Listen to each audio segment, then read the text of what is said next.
Let's talk about making money, monetizing your group. So there's 4 kind of life paths of someone who enters Skool and starts a Skool community.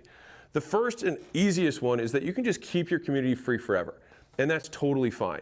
It's a better platform, it's more engaging, you guarantee the reach of all your posts, people can interact with each other, you have leaderboards, you can unlock content, making sure they actually share it and refer people back to you. There's tons of amazing features that make Skool superior to any other platform for just providing value. At the next level, you might start with this and then switch to paid over time. Now, to be clear, you can't start everyone for free and then switch to paid and then all of them are getting billed. That would be unethical. And so if you switch to paid, everyone who's free will be grandfathered in at free. Now, here's a little pro tip for you.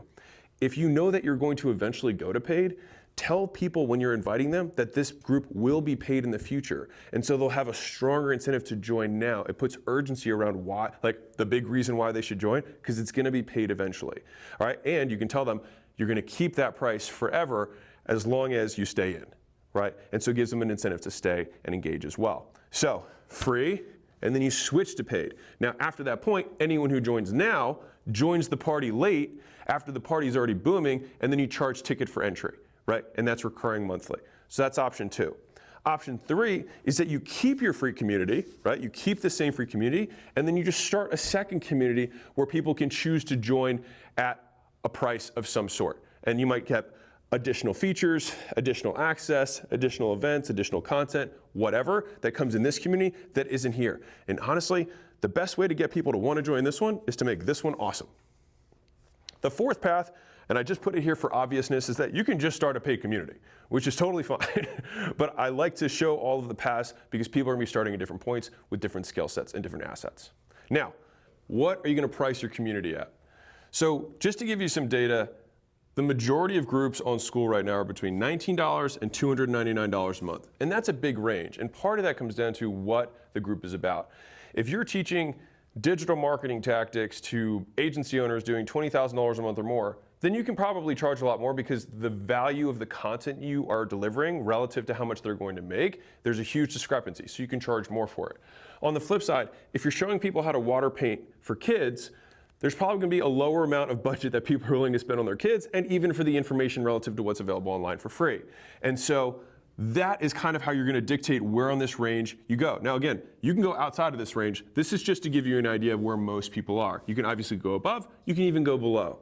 Now, here's my recommendation for thinking through this, is what's your goal? Now, I'm going to use $10,000 a month because that's the most common goal that we get when people say they're coming in of what they want to make.